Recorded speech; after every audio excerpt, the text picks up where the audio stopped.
Legal. Vamos para mais uma palestra aí antes do almoço. É uma palestra que eu gosto bastante, do Tadeu. Já fala com a gente. Pode deixar. Vou falar assim. Vamos divulgar, né? E é uma palestra que eu gosto bastante. Ele entra bastante na parte de estratégia, campanhas. Eu acho que é primordial a palestra que ele faz para a gente, até mesmo para as pessoas conhecerem um pouquinho mais como que funciona toda a parte de divulgação de um e-commerce, né? Que o dele hoje é produtos geeks, brinquedos e mais alguns outros produtos. Bom, recebendo o Paulo agora, Tadeu.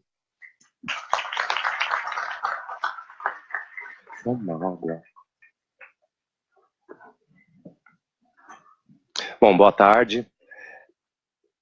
Sacanagem falar depois do André na hora que tá todo mundo com fome, né? Mas vamos tentar conversar um pouquinho. Todo ano, quando eu venho conversar com vocês, passo muito tempo falando algo que o pessoal do Shops pedia, que era falar quem é a Pens & Dolls. Hoje eu vou tentar passar mais rápido por isso, para a gente poder conversar um pouco mais sobre estratégias e mostrar algumas possibilidades para vocês. Mas, para vocês conhecerem um pouco mais, a Pens & Dolls é uma empresa que é especializada em colecionáveis do universo geek, então estátuas, action figure, bonecas colecionáveis, linha gift, que o pessoal sempre menospreza, considera só o colecionáveis e os brinquedos, né? A linha gift para a gente é bastante importante, ela é uma fatia considerável do nosso faturamento. Quando a gente pensa em site, ela é bem mais importante que os brinquedos, que seriam isqueiros Zippo, canetas Lamy, cadernos Moleskine, chaveiros Smart, agora esqueci o nome de chaveiro, artigos para casa, então copos, canecas, jogo americano, esses com temática geek, lanternas de performance, as lanternas LED Lancer, é uma linha bastante importante no nosso site também. E os brinquedos é algo que a gente carrega dos marketplaces, mas não é o nosso foco no site. Até mesmo porque a gente não consegue estratégias eficazes, estratégias eficientes para competir com uma ReHap, com uma PB Kids. Infelizmente, a gente não consegue otimizar o investimento em marketing nesse segmento. Então, a gente deixou um pouco de lado, deixou mais para os marketplaces mesmo, e a gente investe nessas outras duas linhas. Então, a linha de colecionáveis e a linha gift.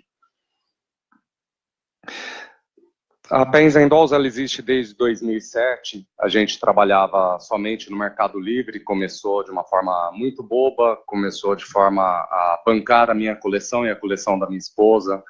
Eu sempre gostei de colecionar coisas, coleciono canetas, coleciono moedas brasileiras, coleciono hoje estátuas, na época eram figuras de ação, hoje eu curto mais as estátuas, não gosto muito mais de figura de ação. E a minha esposa coleciona bonecas. Só que é difícil continuar a coleção e ver o dinheiro do salário indo para coisas da coleção. Então a gente decidiu que a gente ia começar a vender um pouco dessas mesmas coisas no Mercado Livre como forma de sustentar as nossas coleções. E daí a gente foi vendo como funcionava o mercado e vendo como é carente, de fato, no Brasil, e empresas especializadas em nichos, ou pelo menos nos nichos que a gente gostava de consumir, né? E daí em 2014, não, em 2013 ainda, o pessoal do Mercado Shops começou a assediar a gente, falando, cria um site, leve sua marca para fora do Mercado Livre.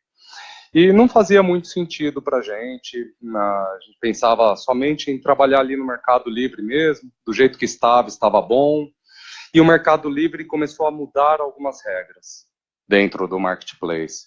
Ele começou a solicitar que não tivesse mais marca d'água, ele começou a solicitar que você retirasse tudo aquilo que possibilitasse que você tivesse uma identidade da empresa ou da marca nos anúncios. Daí isso já tinha começado a incomodar a gente, porque a gente viu que o nosso faturamento começou a cair com isso. Porque a gente tinha um público muito fidelizado à empresa até então, e que daí ficava difícil desse cara identificar quais eram os nossos produtos. Continuaram entrando em contato com a gente, falando, monta um site. Em 2014, então, a gente topou e criou um site. tempo foi passando, a gente foi aprendendo uma série de coisas, e hoje, além do site e do Mercado Livre, a gente trabalha também com os demais marketplaces, e dentro do Mercado Livre, hoje a gente tem 2 lojas oficiais que são ligadas a marcas que a gente detém o direito de uso hoje no comércio brasileiro, que é a Zippo e a... Qual mais? Eu estava com a Lamy a gente deixou de lado um pouco agora, então a gente está agora com a Zippo e com os canivetes Suiza. Aí é legal, para falar sobre loja oficial, só voltando uma coisa, é muito bacana ver o comportamento do pessoal, do consumidor. As pessoas normalmente ficam muito incomodadas com as lojas oficiais mesmo, e eu mesmo me incomodo às vezes quando eu vejo um fornecedor meu vendendo o produto que ele me fornece, né? Principalmente quando ele coloca com preço abaixo do que é o sugerido da gente vender. Às vezes acontece em uma ação ou em outra ação. Mas é legal ver porque eu vendo Zippo e vendo Suiza na Pens & Dolls e a loja oficial, que é bem bacana, essas 2 lojas oficiais dentro do Mercado Livre. E é muito, e mesmo preço, ou às vezes a loja oficial, por conta de alguma ação, está com preço abaixo do que a Pens & Dolls. E é muito engraçado ver que, mesmo assim, a Pens & Dolls vende mais Zippo do que a loja oficial da Zippo.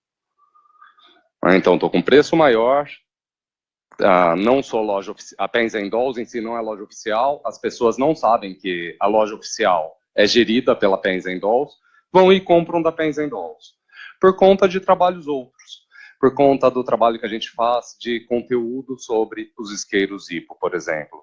Então, ou das canetas Lamy, o cara vai pesquisar na internet alguma informação sobre ou como usar, ele vai encontrar Pens & Dolls falando sobre isso, não vai encontrar a loja oficial ou a própria marca falando em português sobre esses produtos. Encontra Pens & Dolls e no marketplace vai e compra da Pens & Dolls e não da loja oficial. E tem outras pessoas que fazem questão de comprar da loja oficial. Em 2014, quando a gente topou, então, vamos ter um site, a gente pensou em algumas coisas, né? Vamos ter um canal de vendas alternativo ao Mercado Livre. Vamos ter um canal de vendas com com a relação custo-faturamento menor, ter uma margem de lucro maior. E o Pedro, acho que de alguma forma ele citou isso, um custo menor, né? Não concordo com essa parte. Né? Se você quiser que o site cresça, o custo não fica menor. Não fica menor, não tem que ser menor. São trabalhos diferentes. Né? Aquilo que você deixa de pagar de comissão para o Mercado Livre, por exemplo, ao invés de você pagar 16% para o Mercado Livre, você vai pagar uma taxa menor para o Mercado Pago, dependendo de quantas vezes você vai dividir, você tem que pegar essa diferença ou até mais, e investir em publicidade. Porque o Marketplace investe em publicidade. Ele tem um tráfego orgânico muito bom por conta de anos de Marketplace. O site, quando a gente cria, não. Só que eu tinha a ilusão que sim, que ia vender organicamente, igual vende organicamente, parece que vende organicamente no Marketplace. E eu queria, naquela época, ser um vendedor do ML, que também tinha um site. Hoje, a nossa posição em relação aos marketplaces, em relação ao Mercado Livre, é diferente. Então, hoje, o nosso site é o nosso principal canal de vendas. Nós somos uma empresa que também está no Mercado Livre. Então, quando a gente escuta o consumidor falando, ou quando a gente vai se apresentar para o consumidor, a gente fala que a gente é uma empresa e a gente também está no Mercado Livre, quando a gente é questionado sobre isso, né? E não o inverso. Em 2014 era o inverso. Nós somos vendedores do Mercado Livre, somos Platinum no Mercado Livre, e a gente tem o nosso site também. Hoje não é assim que a gente se apresenta.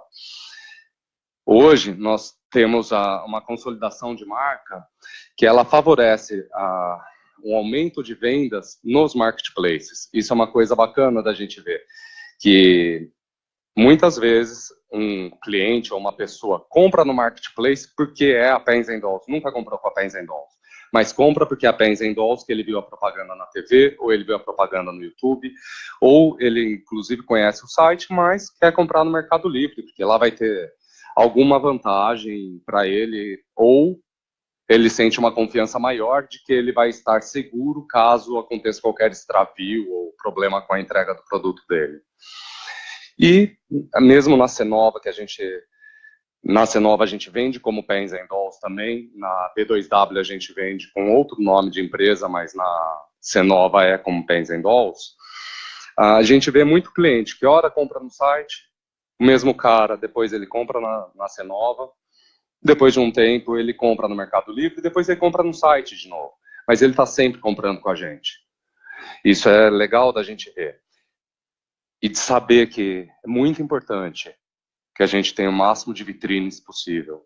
É muito legal que a gente esteja em todo lugar, que o cliente encontre a gente em todos os lugares.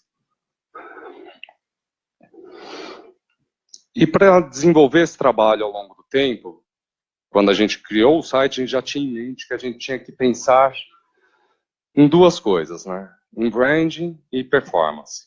Então a gente tinha que pensar no desenvolvimento de marca. Porque quem é Pens and Dolls? Então, a gente tinha uma clientela bastante fidelizada na época, principalmente em bonecas.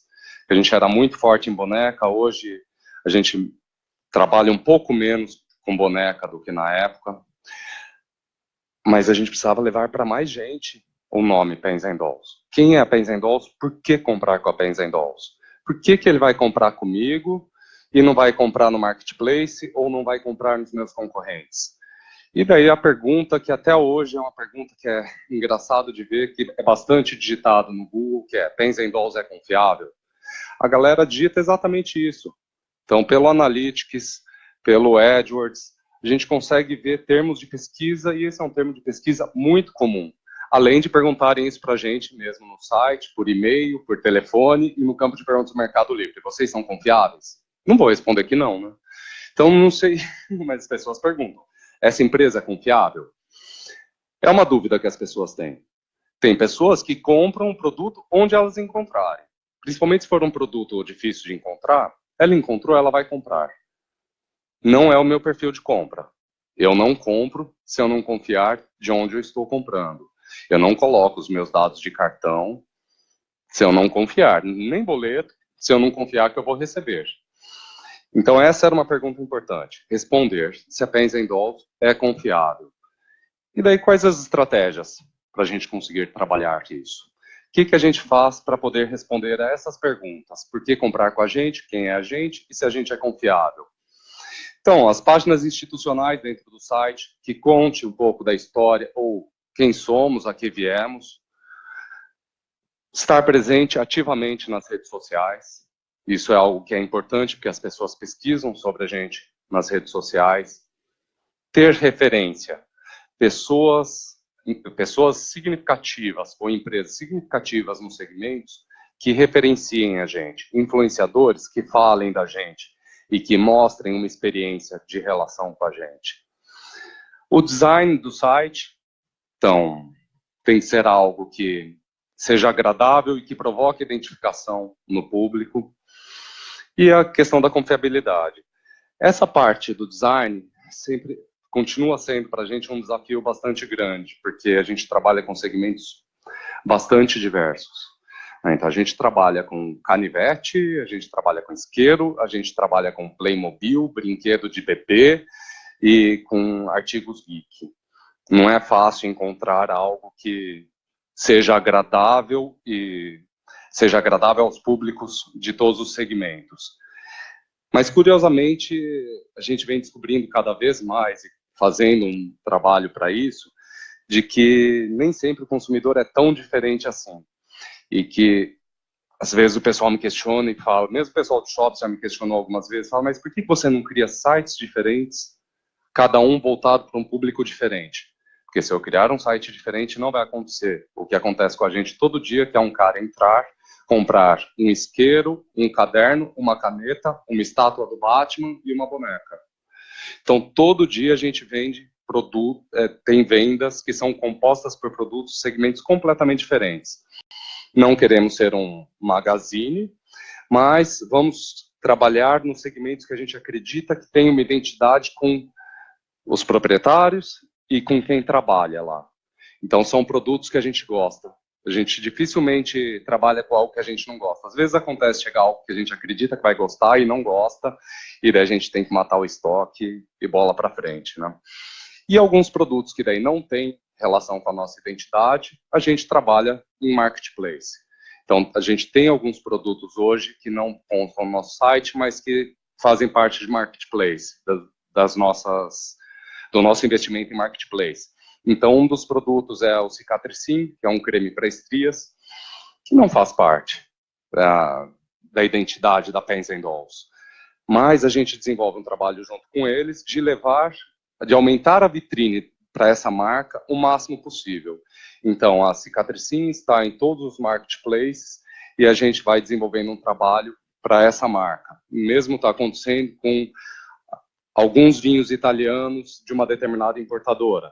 Então, nós assumimos a gestão do estoque de vinho dessa importadora e vamos colocar ela em todos os marketplaces e vamos tentar ajudar essa importadora a desenvolver a marca a partir da exposição em muitas vitrines.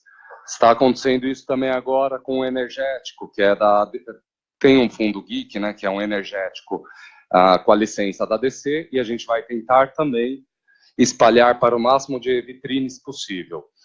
Não tem relação com o nosso site, não vai ficar no nosso site, mas a gente trabalha também com a ideia de conseguir levar outros produtos, outras marcas, para a maior exposição possível, porque a gente acredita cada vez mais que quanto mais vitrines a gente tem para um produto e para a nossa marca, melhor.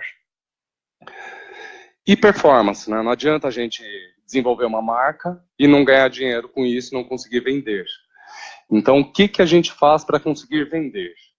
Então, a primeira coisa é conseguir gerar fluxo de visitas. Eu tenho muitos amigos que têm site e que abandona, ou que está lá, quase não mexe no site, e que vende pra caramba em diversos marketplaces e fala, não, tá bom vender nesses marketplaces, vou deixar assim porque não funciona o site.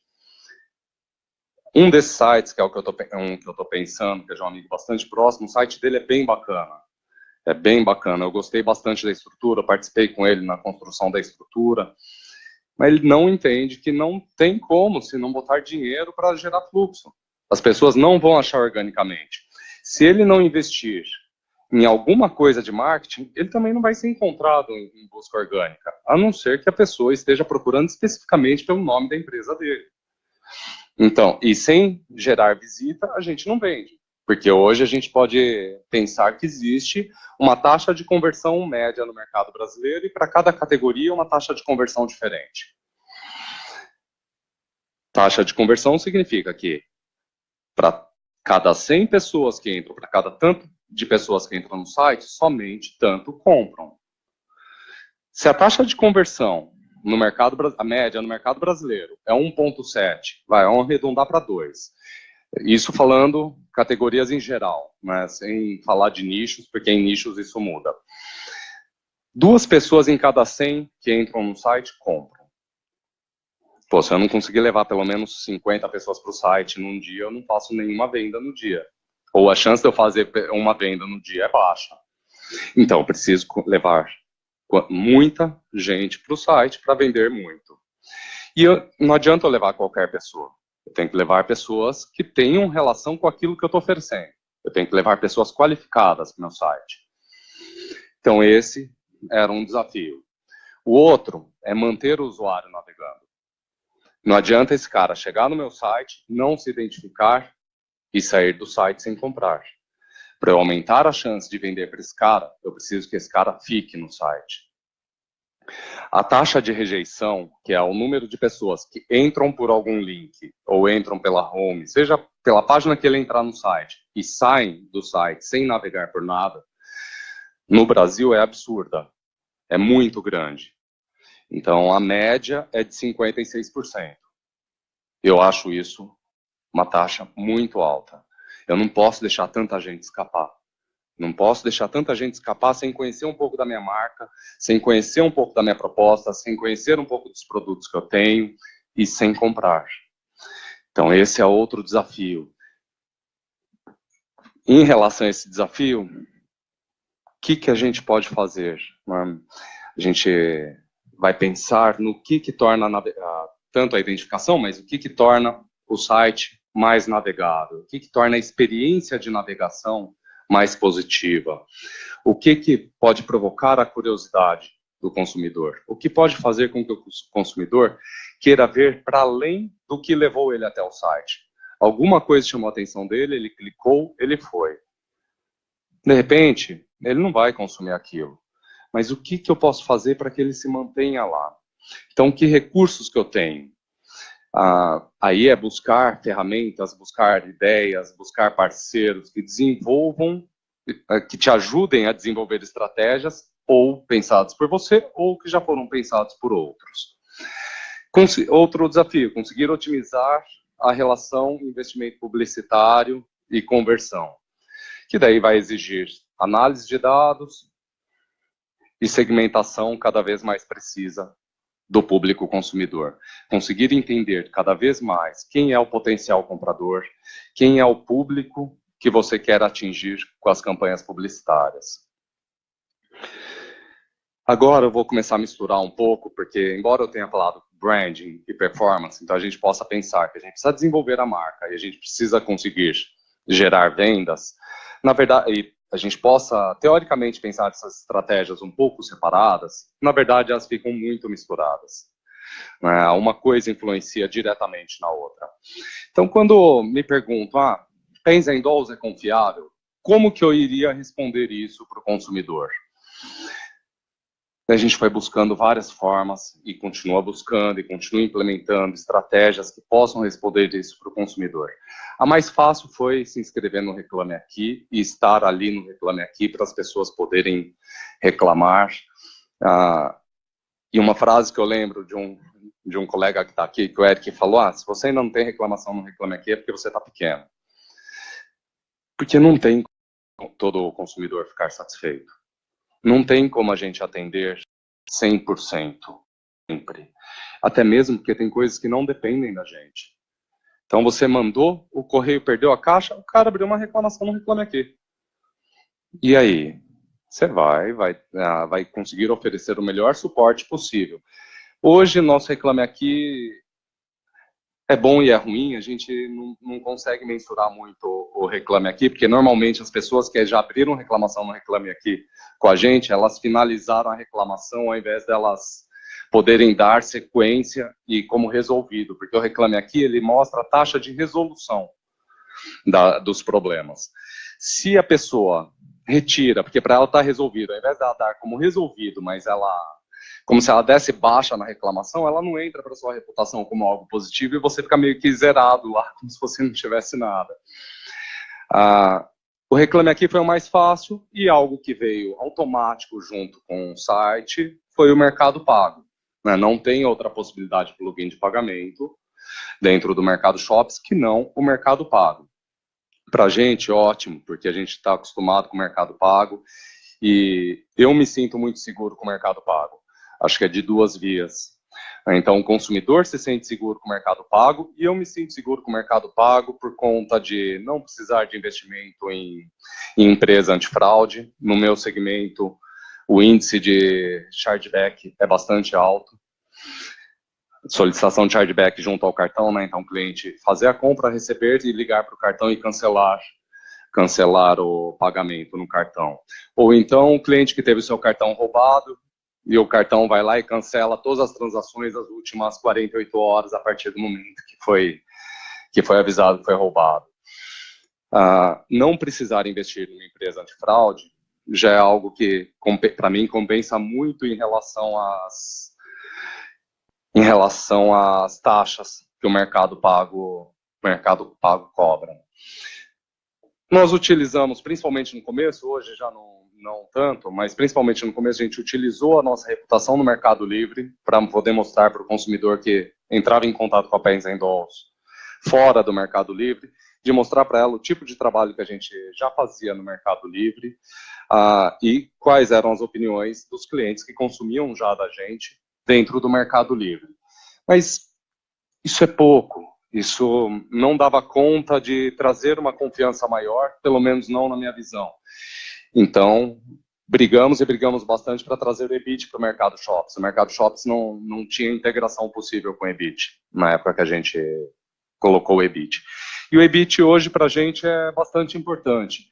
No segmento de colecionáveis, a gente vê que as empresas não se importam muito com o selo EBIT e que o consumidor, na verdade, também, ele não gosta de ficar respondendo muito à pesquisa do EBIT e não entra para ver lá no EBIT como que estão os comentários. Dificilmente eles entram.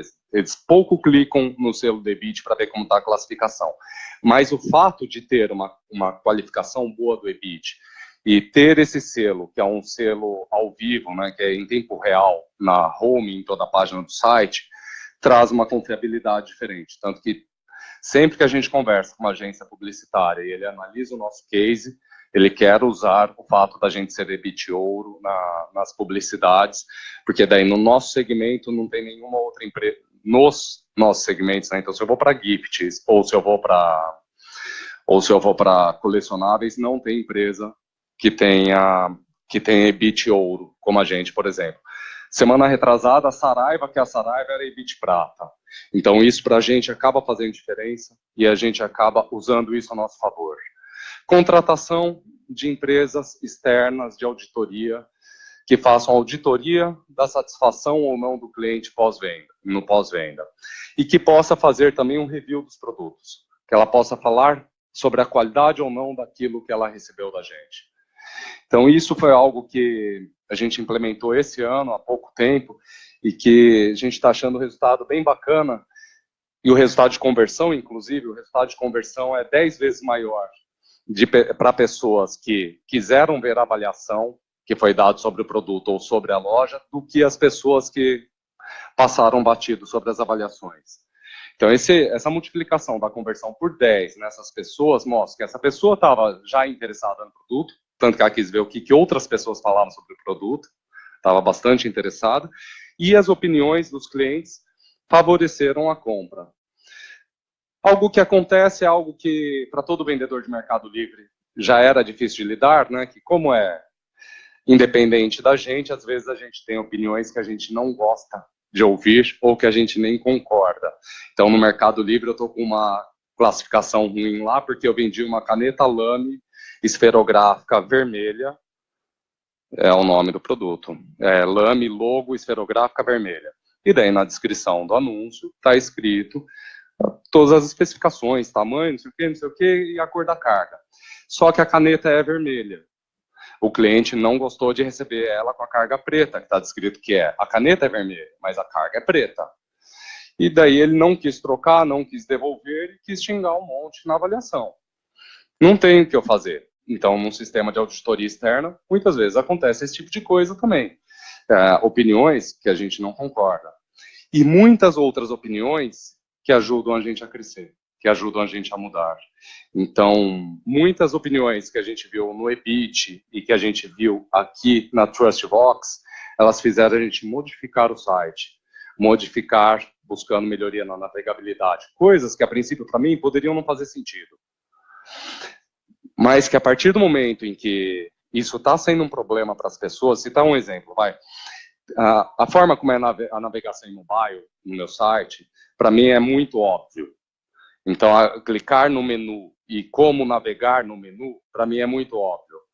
E eu vi por opiniões que as pessoas escreveram que não era óbvio para elas. Que não era óbvio que ela tinha que clicar na seta para ela abrir as opções de subcategorias, para categorias de segundo ou terceiro nível. Elas queriam clicar no nome e não na seta. Só que se ela clicava no nome, não abria nada, e as pessoas começaram a reclamar disso. Para mim, não fazia o menor sentido ter que mudar uma coisa dessas. Mas eu vi de 2 pessoas, não vou correr o risco. Então é tudo clicável. A seta é o nome. Onde ele clicar, vai abrir as categorias de próximo nível, não me importa. E referências. Então, referências de fornecedores, ali a EasyToys, onde ela dá referência de empresas que trabalham com ela e que são referências no segmento.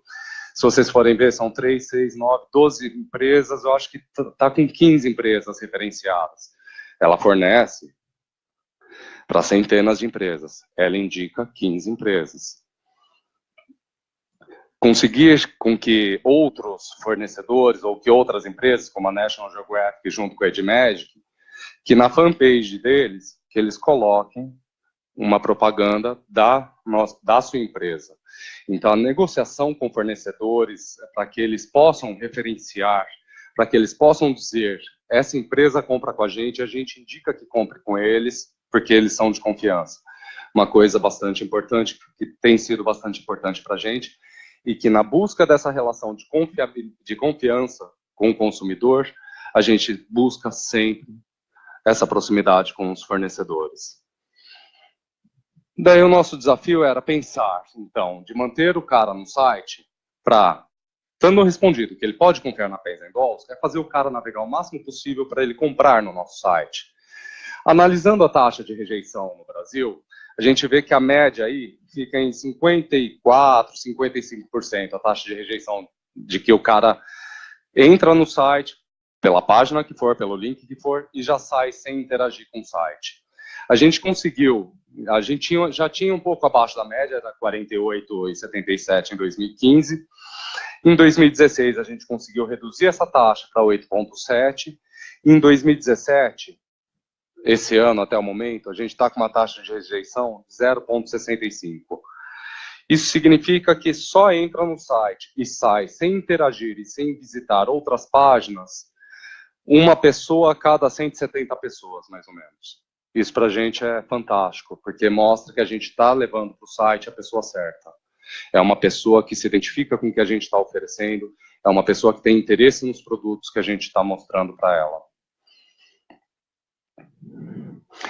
Para isso, os shops têm alguns parceiros que oferecem ferramentas bastante interessantes, como recomendações, criar novas vitrines. Então, o cara entrou para ver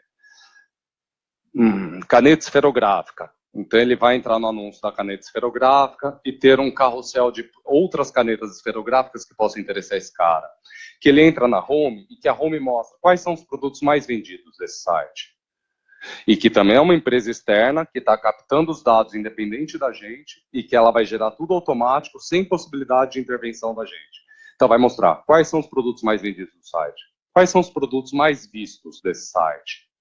Ou quem navega pela categoria que você navegou costuma ver o quê? Então, são vitrines muito bacanas e que geram uma interação bastante grande. Poder criar cupons de desconto personalizados por categoria. Então, para o cara que está lá navegando em Iron, são os cupons de retenção, né? É o cara que está navegando, não compra. Vamos oferecer um estímulo para ele. Vamos dar um cupom de desconto para ver se ele compra dessa forma, por impulso. O cara está lá navegando em estátuas Iron Studios, vendo Batman. Posso criar um cupom que, no momento em que disparar o gatilho, seja por tempo, ou seja porque ele vai fechar a página e sair do site naquela página, que apareça um cupom. Digite ou use o cupom Amo Batman e ganhe 5% ou 10% de desconto. Alguma coisa que tenha relação com o cara e com o que ele está navegando. Isso tem sido uma coisa bacana para a gente também.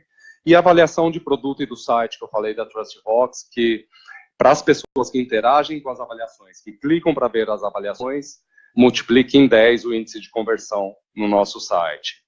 Estar presente nas redes sociais, WhatsApp. Então, nós somos um segmento de nicho. Né? Então, a gente consegue pensar em grupos muito específicos para a gente investir. Hoje, a gente faz parte de 30 grupos, por exemplo, de colecionáveis, de figuras de ação e estátuas das mais variadas.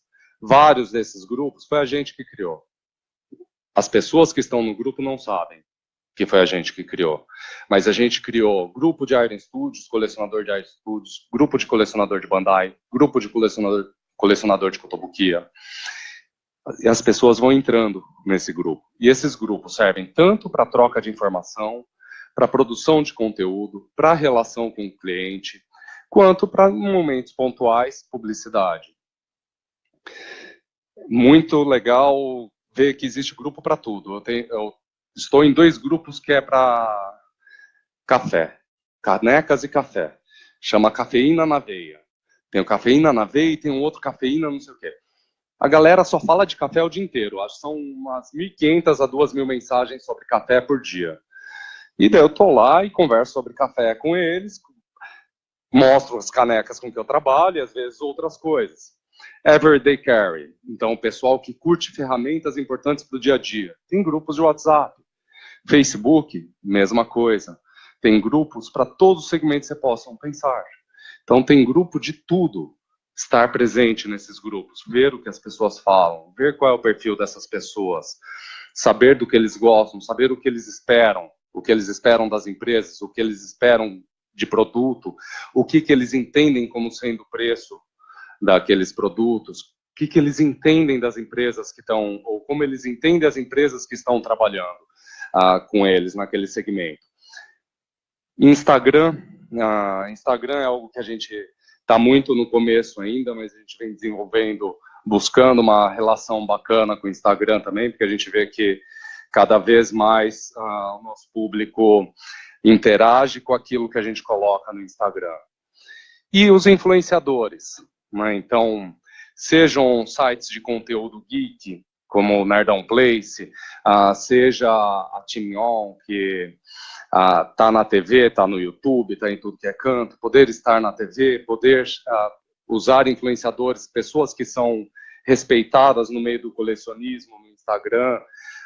E é engraçado, às vezes, no começo eu fiquei procurando pessoas com muitos seguidores ou com muitos inscritos, e que é bacana, traz retorno. É caro também, muito caro. Eu fui atrás de um youtuber que ele, para falar 20 segundos sobre a minha loja, ele cobrava 20 segundos uma vez. Era 25 mil, se quisesse que ele publicasse, compartilhasse no Facebook dele de que tinha o vídeo, era mais 5 mil. Eu falei, não, desculpa, não rola, não vai dar. Daí eu encontro um cara que faz vídeo, que o cara tem, sei lá, acho que ele tem 1.000 seguidores.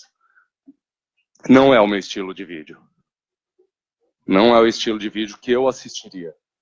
Só que fazendo o teste, de dando um cupom para ele, para todos os outros parceiros que eu tinha, ou que eu tenho, que tem muito mais seguidores, que tem 50 mil, 100 mil seguidores, eu vejo que o cupom dele converte mais do que de qualquer outro. Mas não pode ser só o meu gosto. Eu não posso olhar só número. Tem que ver quem é o cara que fala com aquele cara. O público dele, embora ele tenha pouco seguidor, é um público que consome. É um público que ouve o que ele fala, vai lá e compra porque ele está falando para comprar lá. O outro que tem... Esse aqui está com 270 mil seguidores. Não me gera quase nada de venda, comparado com esse. Então, a gente não pode se atentar só ao número, mas a gente tem que ver também qual é o impacto que tem. E ouvir todos que nos procuram, né? Nem sempre é fácil. De Instagram, acho que a gente recebe uns 20 a 30 contatos de pedido de parceria por semana. Então, não é fácil mesmo, mas é importante a gente não menosprezar nenhum perfil, nenhuma pessoa que nos busca.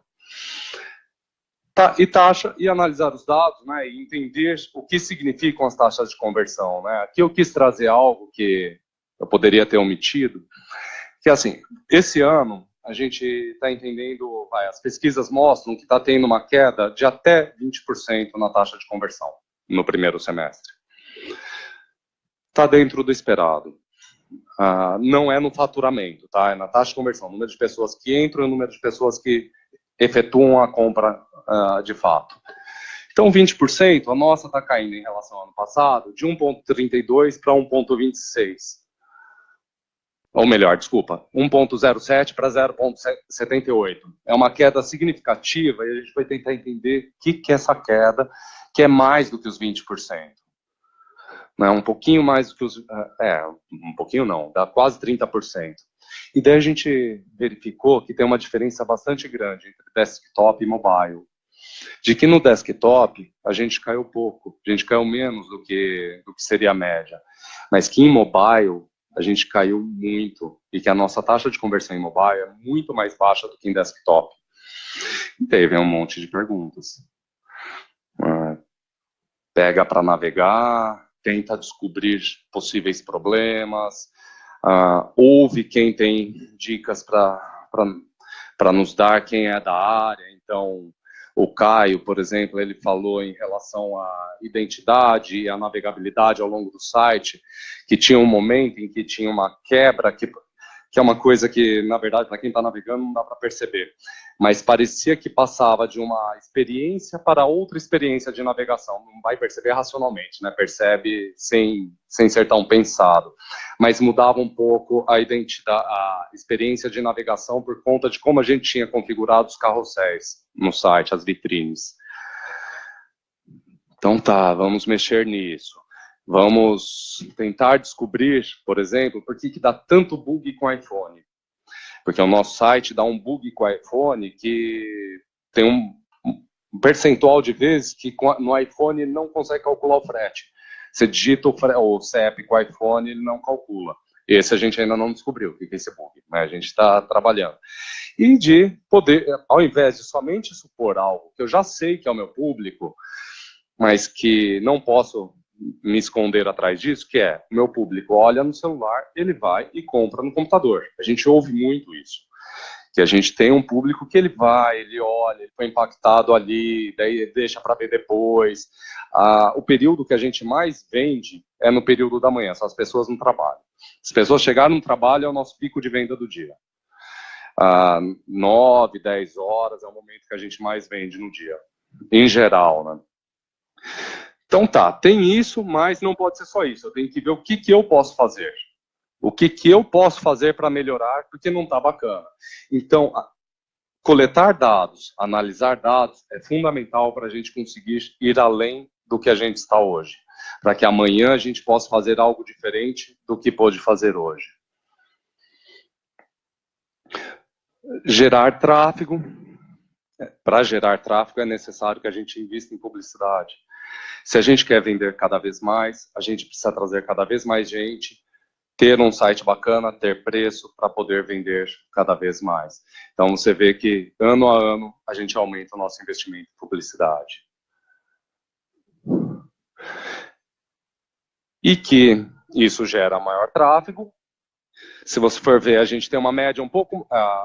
no e-commerce brasileiro, a gente vê que as visitas aos sites, elas são compostas por 37,5% de novos visitantes e o resto são retornantes. A gente, com investimento publicitário, a gente tem que inverter isso. A gente faz com que a gente tenha mais novos visitantes do que retornantes.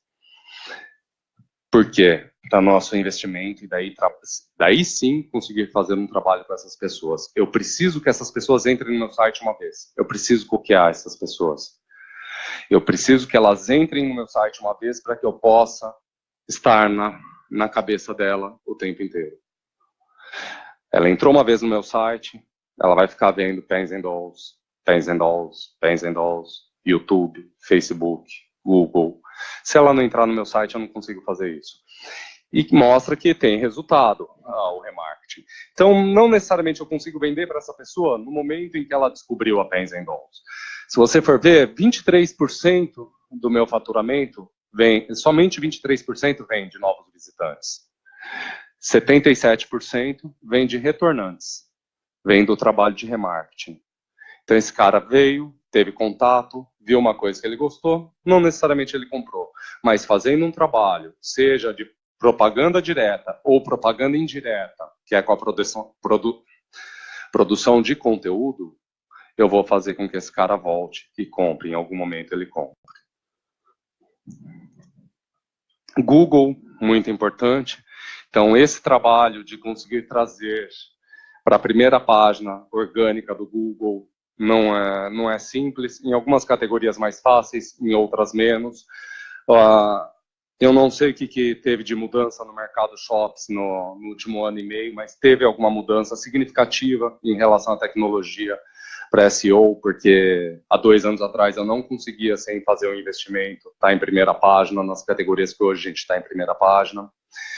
Então, é algo que a gente tem que ter em vista, que a gente apareça o máximo possível para aquele que tem interesse nos nossos produtos, né? E os buscadores hoje são bastante utilizados e acabam influenciando bastante também a navegação das pessoas. Aqui alguns exemplos de peças que a gente utilizou no Dia das Crianças, né? Mostrando que a gente tem que buscar sempre se comunicar com todas as parcelas de público, independente da data. Então, aqueles ali até dá para pensar em crianças, pelúcias mais voltado para criança. Aqui, essas estátuas, ninguém vai comprar uma estátua de 350 pau para o filho, ou pouca gente vai comprar. E a estátua não é para uma interação também. A estátua é para você expor. Mas eu tenho que aproveitar todas as datas que eu tenho para poder trabalhar. E daí a questão é como eu vou trabalhar. Todo mundo tem uma criança dentro de si. Apresentei a criança que existe em você. Ganhe você também um presente no Dia das Crianças. Produtos do Harry Potter, esses aqui também dificilmente vai ser para criança, porque comprar um castelo de R$ 2.500, dificilmente vai ser para uma criança. R$ 2.500 porque está em promoção. O preço dele acho que é 3 e pouco. Que aqui entra em outra coisa. Ô Pedro, deu 1 hora mesmo? Você cortou meu tempo, hein? Tá, beleza. Aqui, essas 3 peças, uma coisa importante que tem, só falando um pouco de Black Friday, aproveitando que já está acabando o tempo, mostram produtos que a gente vem pensando já há algum tempo e que a gente usou agora no Dia das Crianças, fez algumas ações, mas que o nosso foco com eles é agora a Black Friday. Isso eu aprendi numa conversa aqui no Mercado Shops mesmo, não lembro se na primeira ou na segunda confraria, onde eu me dei conta que não dá para trabalhar, realmente não dá para trabalhar na Black Friday sem margem de lucro, e não dá para trabalhar, não dá para concorrer com os outros se eu pago o mesmo que todo mundo, mas tenho custos maiores que os outros. Eu tenho alguns custos que eu sei que são maiores do que de vários concorrentes.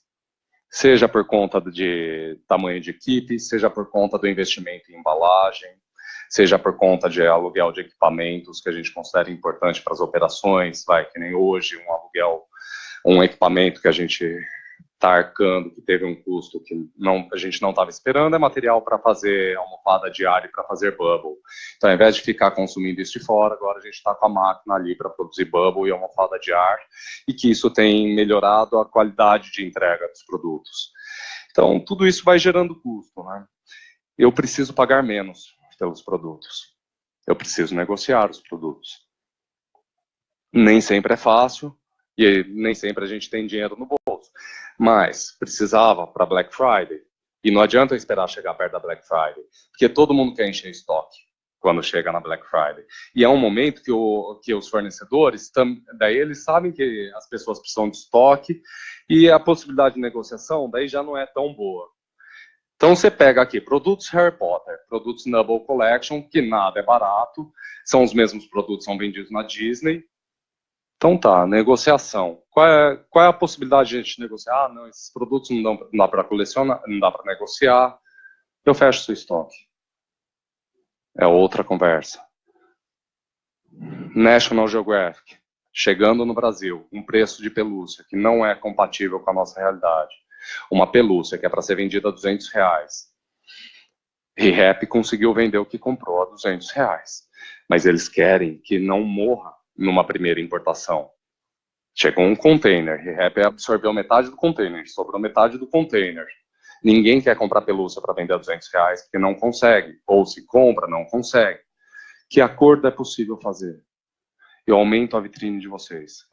Eu cadastro produtos de vocês nos marketplaces para que qualquer um que compre de vocês tenha facilidade de colocar nos marketplaces. Ele não vai mais precisar passar por todo o processo de cadastro. Ele vai chegar lá e falar: essa pelúcia com esse código, ativar. Ele vai fazer só isso depois que eu fizer o trabalho.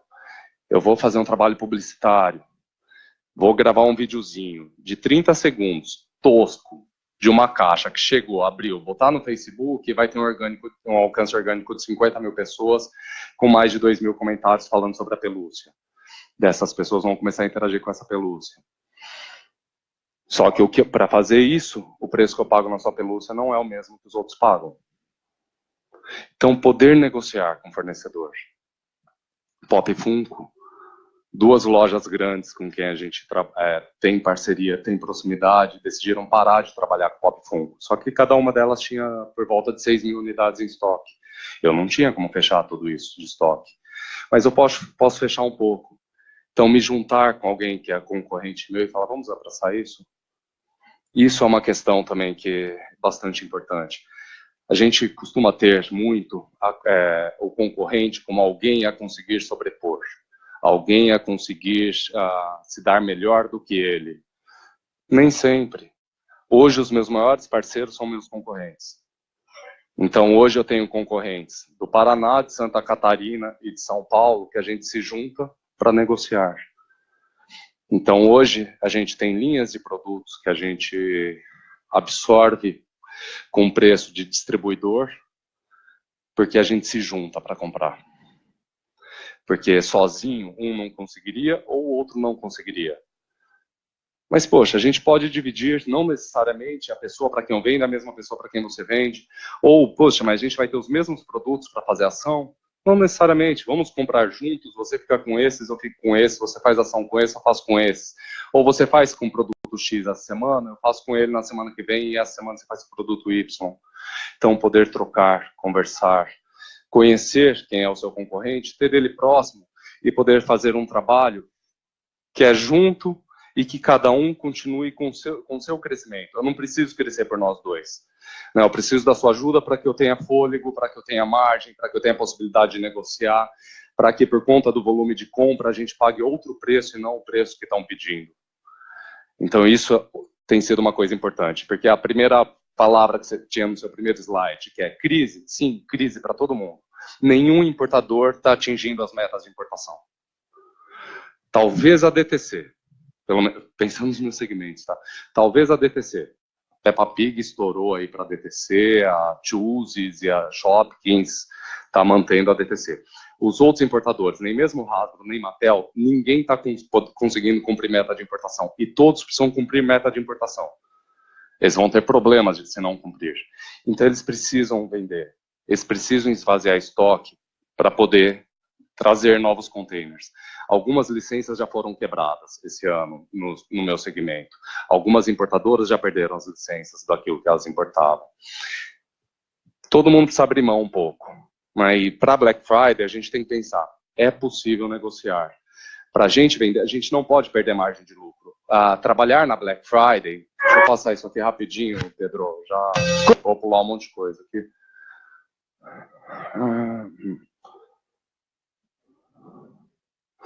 Eu passo depois. A gente tem que pensar que na Black Friday a gente não pode trabalhar sem margem de lucro. A gente pensa sempre, vamos nos livrar daquilo que é encalhe. A minha esposa me convenceu a montar o site lá atrás, que ela falou, aquilo que você não vende no Mercado Livre, você bota para vender no site com desconto. Não, se eu não vendo no Mercado Livre, eu não vendo no site. Se não vendeu lá, onde tem 1 milhão de pessoas no site, daí ferrou. Só que eu só descobri isso depois, né? Eu achava que ia ser mágico e ia vender os encalhes no site. Não, encalhe eu até consigo vender no Mercado Livre, no site não. Então tá, eu não posso trabalhar sem margem de lucro na Black Friday. Não é para trabalhar só com encalhe. Por encalhe, as pessoas não vêm.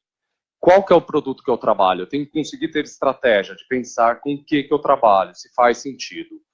Então, vi você comentando, Guilherme, que você não sabe se vai trabalhar na Black Friday, porque eu acho que você não sabe se faz sentido. Trabalhar com caderno Moleskine e caneta na Black Friday, no período de Black Friday, não faz sentido. Ninguém vai comprar por impulso uma caneta ou um Moleskine. Mas sempre funcionou ao fazer Black November. Porque é antes das promoções de eletrônico, que consome maior dinheiro das pessoas, antes das compras mais caras, das promoções que ele de fato está esperando para fazer consumo alto, você vem com uma promoção de algo que ele gosta, que ele está vendo que ele curte com um preço legal. Ele vai e compra. Ele não vai comprar na sexta de Black Friday, porque ele vai estar atento se surge alguma coisa imperdível para ele. Ele não vai ficar perdendo tempo com o caderno. Para colecionável funciona. Para colecionável eu posso deixar em 4 dias. Em novembro do ano passado, meu faturamento, nos 4 dias da ação de Black Friday, ele foi responsável por 65% do meu faturamento do mês.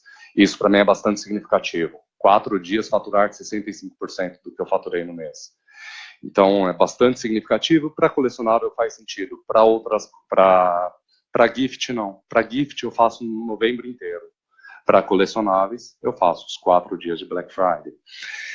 Vou trabalhar com estoque morto, mas o estoque morto que é aquele estoque que a gente já desistiu, que a gente já sabe que vai ficar lá durante muito tempo. Vou trabalhar, mas ele não pode ser o chamariz, ele não vai ser a carne de boi. Eu preciso trabalhar com um pouco de carne de boi, né? Então preciso ter alguns produtos que vão ser muito bons e que ninguém vai bater o meu preço, porque eu estou trabalhando sem margem de lucro, ou estou até perdendo um pouco, mas esses produtos não pode passar de 10% no estoque sadio exposto na Black Friday. Eu preciso ter muita coisa boa com preço. E para isso é negociação com o fornecedor. Negociação para que eu possa pagar menos, consiga pagar menos no produto. Isso nem sempre é fácil. Às vezes vem bucha junto. Então, às vezes, para ele abrir mão no preço de alguma coisa. Então, você tá isqueiro Zippo, que é um que está na minha cabeça fácil.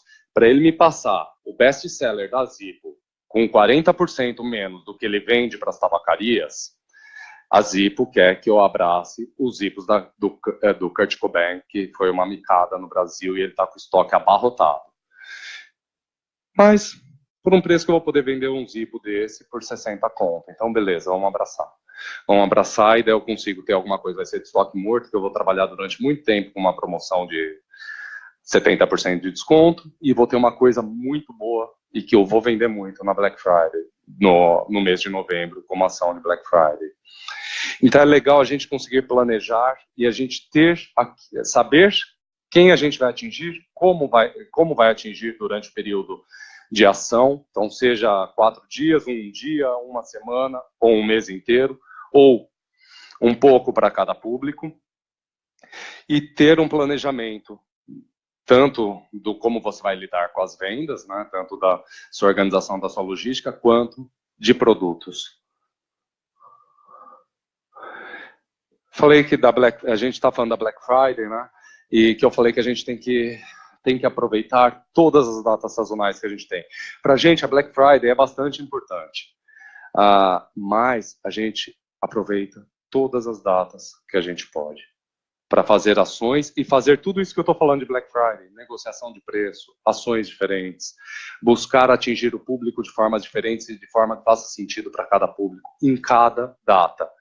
Dia do consumidor, dia das mães, dia da toalha, dia dos namorados, dia dos pais, dia do cliente, dia das crianças, Black Friday e Natal. Para a gente são as 9 mais importantes, às vezes surgem algumas ideias diferentes, aí a gente absorve também. E para a gente não me encerrar só aqui que o Pedro falou que ia ser legal, né? Só mostrar para vocês um pouco, quando a gente fala em vídeo, né, que ele falou de trabalho de vídeo, tudo que a gente vai fazer de trabalho, a gente tem que pensar, a gente pensa, ou a gente está trabalhando branding, ou a gente está trabalhando performance. E as duas coisas são importantes, né? Esse aqui é um exemplo de um vídeo que a gente fez para trabalhar... O que tem que apertar aqui para passar? Deixa eu voltar para o anterior e daí eu volto para ele de novo.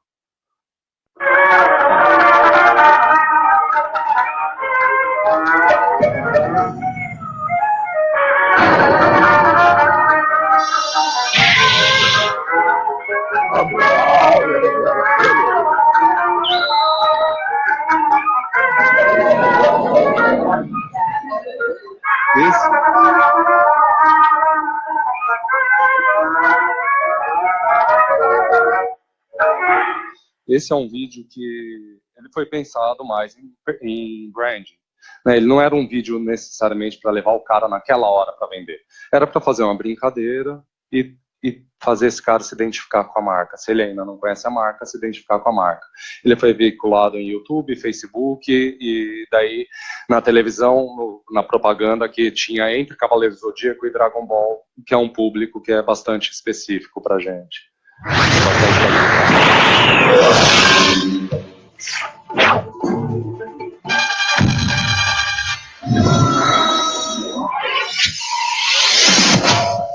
Esse é um de branding curto, 15 segundos, que é para estar inserido no meio de vídeos do YouTube, no meio de vídeos longos do YouTube, né?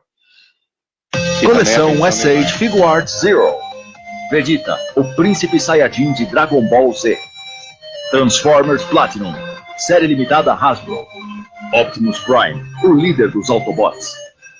As últimas novidades em figuras de ação e estatuetas dos seus heróis dos quadrinhos, animes e games. Todos os colecionáveis em um só lugar.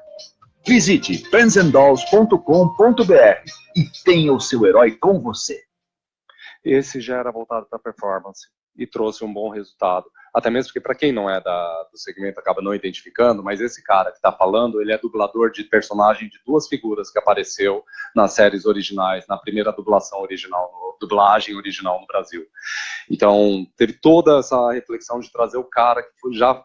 Quando ele falasse, quem estivesse assistindo Cavaleiros do Zodíaco ia se ligar quem era, quem assistiu Transformers ia se ligar quem era, e daí o foco foi bastante TV, apesar que a gente usou bastante também YouTube e Facebook. Então a gente vem buscando cada vez mais, que eu acabei voltando, né? A gente vem buscando cada vez mais estratégias para conseguir dar conta do que eu entendo como crise, sim, né? Em faturamento, poderia falar que a gente não pode reclamar, o nosso faturamento esse ano ele vem numa crescente, a gente espera que se continuar essa mesma tendência para o Natal ali, estoura, mas não eu entendo como crise ainda, porque eu vejo uma mudança no comportamento do consumidor e que frente ao investimento que é feito, o retorno não é o mesmo. Se fosse há 2 anos atrás, precisaria de menos investimento para o mesmo retorno. Então, não está igual no meu segmento. Só que se eu não fizer nada, só vai piorar. Eu preciso trabalhar para que essa continue crescendo, para que o faturamento continue aumentando. Em alguns momentos, enxugando margem de lucro, em outros momentos, ralando muito mais, mas continuar crescendo. E depois do almoço a gente vai voltar a conversar mais um pouco, né? Não deu tempo de falar tudo, mas eu agradeço a atenção de vocês.